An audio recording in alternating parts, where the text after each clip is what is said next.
Jumpa lagi di Radio Horor. Buat yang baru menemukan channel Radio Horor, alangkah lebih baiknya di-subscribe dan dipicit tombol loncengnya supaya channel Radio Horor bisa lebih berkembang. Di cerita ini Radio Horor akan bercerita ada kiriman dari Titi yang berada di kota Sumedang. Titi kali ini mengirimkan cerita yang berjudul Rumah Berhantu. Sebelum mendengarkan cerita horor yang berjudul Rumah Berhantu, perkenalkan dulu yang cerita ini adalah Titi yang berada di kota Sumedang.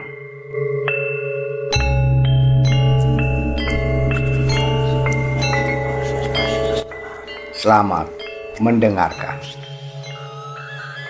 Saat itu di bulan Desember di tahun 2015, ini adalah tahun terburuk dalam kehidupan Titi. Rumah yang sudah bertahun-tahun Titi huni harus Titi tinggalkan untuk biaya pengobatan ayah Titi yang sedang sakit. Akhirnya Titi pindah ke sebuah rumah kontrakan yang sangat sederhana sekali. Tetapi rumah kontrakan itu terlihat seram, sunyi, dan membuat bulu kuduku berdiri, kata Titi ketika pertama kali Titi melihat rumah kontrakan yang akan dihuni oleh Titi. Apalagi dengan adanya pohon lengkeng besar dan pohonnya sangat rimbun yang tumbuh di samping rumah, menambah kesan seram rumah kontrakan yang akan ditinggali oleh Titi atau yang akan dihuni oleh Titi. Terlebih lagi ketika Titi memasuki rumah kontrakan yang baru, Titi merasakan aura yang tidak enak, aura yang tidak nyaman ketika berada di dalam rumah tersebut. Akhirnya Titi memanggil mamahnya. "Mamah, ayo kita pulang. Besok baru kita kesini lagi, mah," kata Titi kepada mamahnya. Ketika itu Titi akan mengunci pintu rumah. Titi merasa seperti ada seseorang yang mengawasi Titi. Yang dirasakan, bulu tangan Titi berdiri semua, seperti ada seseorang yang menyentuh tangan Titi. Tangan Titi pun terasa dingin sekali dan ada yang memandang kepada Titi yang sedang berdiri di depan rumah yang akan dihuni tersebut. Akhirnya sebelum Titi pulang, Titi memanggil mamahnya. "Mah, kenapa sih harus rumah yang ini? Apa enggak ada lagi rumah yang lebih baik lagi, Mah?" kata Titi sambil menggerutu kepada mamahnya. Mamahnya pun menjawab, "Mau gimana lagi? Rumah ini yang akan kita kontrak sudah dibayar lunas, barang-barang juga sudah dipindahkan, kata mamahnya kepada Titi. Iya, Mah, tapi rumah ini ngeri, Mah, kata Titi dengan setengah berteriak. Udah, nggak usah ribut.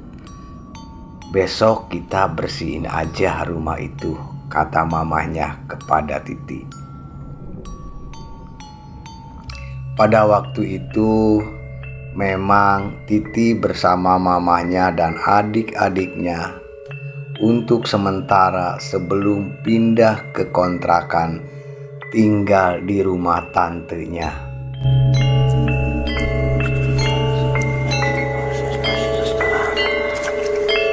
Singkat cerita, akhirnya Titi dan mamahnya, begitu juga bersama adiknya, pindah ke rumah kontrakan yang baru. Kata Titi, bau apek yang sangat menyengat tercium, seperti rumah yang sudah bertahun-tahun tidak dihuni oleh orang atau tidak berpenghuni. Ih, bau apa sih ini, kata Titi. Ya, bau, kata adik-adiknya yang sambil membersihkan rumah kontrakan yang akan dihuni. Akhirnya Titi pun cuma bisa terdiam dan sambil bilang dalam hatinya, ya mau gimana lagi. Ini memang sudah nasib Titi harus tinggal di sini. Dalam batin Titi berkata. Waktu pun terus berjalan. 1 bulan sudah, akhirnya Titi tinggal di rumah kontrakan itu. Tapi Titi selalu merasa takut. Ketakutan tersebut belum juga hilang. Seolah-olah ada yang terus mengawasi Titi di rumah itu. Tapi Titi tidak tahu itu apa atau siapa. Titi hanya bisa merasakan tanpa bisa melihatnya. Titi, ada yang memanggil.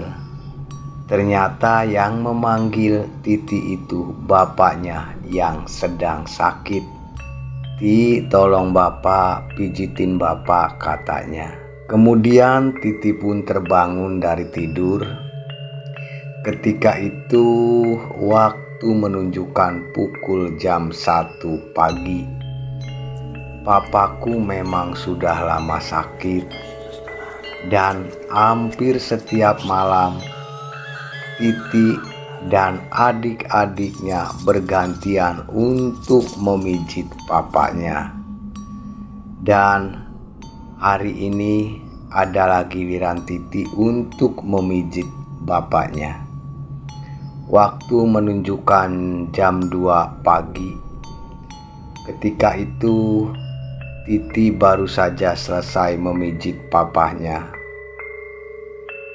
Titi akhirnya kembali ke kamar tidurnya. Ketika Titi berjalan ke kamar, Titi merasa ada seseorang yang mengikutinya dari belakang. Akhirnya dengan gerak cepat, Titi mempalingkan wajahnya ke belakang, tapi tidak ada siapa-siapa. Cepat-cepat Titi berlari sambil merasa ketakutan ke kamarnya. Dan Titi mencoba menyalakan lampu kamarnya, tapi tiba-tiba, ternyata lampu itu pecah dan tidak bisa menyala. Akhirnya jantung Titi pun semakin berdetak kencang. Keringat dingin mengalir di dahi Titi dan merasa tiupan angin meniup di telinga Titi. Cepat-cepat Titi memejamkan mata. Titi hanya ingin segera cepat pagi, dan cepat siang. Akhirnya Titi mendengar suara krek, krek, krek, krek. Jantung Titi pun semakin berdetak kencang ketika merasa ada seseorang yang merangkak naik ke atas kasur Titi. Titi tak ketakutan dan sangat ketakutan. Tapi Titi merasa penasaran. Titi lalu membuka mata Titi dengan pelan-pelan. Titi tercengang dan tak percaya dengan apa yang Titi lihat. Titi ingin berteriak dan berlari, tapi lidah dan kaki terasa kaku dan tidak bisa bergerak sama sekali. Sosok wanita berambut panjang, berbaju putih, berjalan menggeret kaki dan kukunya yang sangat panjang, begitu juga hitam, menyentuh kaki Titi. Tangan itu terasa dingin sekali. Dia merangkak naik ke atas kasur Titi. Titi hanya bisa memejamkan mata dan membaca ayat-ayat suci yang Titi bisa. Di dalam hati terus Titi membacakan ayat-ayat suci. Pikiran Titi kosong, hanya ayat-ayat Al-Quran yang mengisi kepala Titi. Perlahan Titi merasakan sentuhan tangan itu menjauh.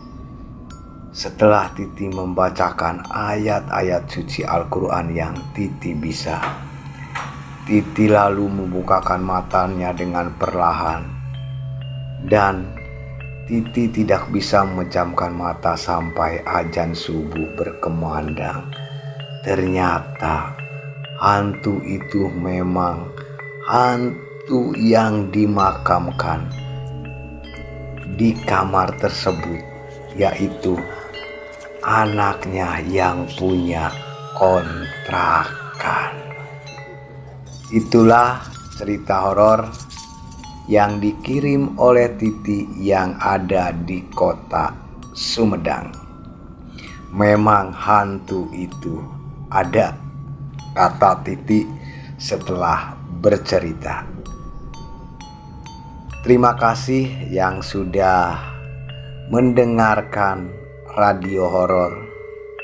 Alangkah lebih baiknya bantu di subscribe dan dipijit tombol loncengnya supaya bisa mengikuti cerita-cerita horor yang lebih seram lagi. Selamat beraktivitas dan tetap semangat.